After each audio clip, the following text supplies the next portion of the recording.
So the first thing you're going to want to do is you need to go into the App Store or Google Play Store, and you can get the Ikon Pass app. You can see right here, it's absolutely free, does not cost a dime. And basically you're going to want to create an account. It's the easiest way to see just all of the lifts that you can actually use just on this app and actually see what is open. But I'm going to continue with Google, and you can see right here, once you've actually created your account, it'll basically just take you to the inside of the app like it has done so here. And basically you're just going to want to share your location with this app so you can actually see which resorts you're actually closest to and which ones you can actually just view all of the open lift lines at, so you can actually get the most accurate info. But in this case, you can see right here, if you allow it to have your location, you can see it'll just show you on the home screen which ski resort you're actually at. You can see I'm at A Basin right now, and it'll show you the conditions and the next 24 hours, etc. You can view all of the different ski resorts, mountains, weather just by clicking on these on the mountain sign, and you can see your pass on this page like so, and how many days left you have.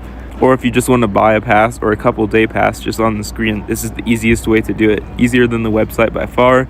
And obviously you have your profile option over here. Basically the app is really easy to use, and you can manage your profile and just view the resorts and how many lifts are open just on the home screen like so. You can see there's one open out of 147 because it's opening day here. But yeah, it's pretty easy and cool to do.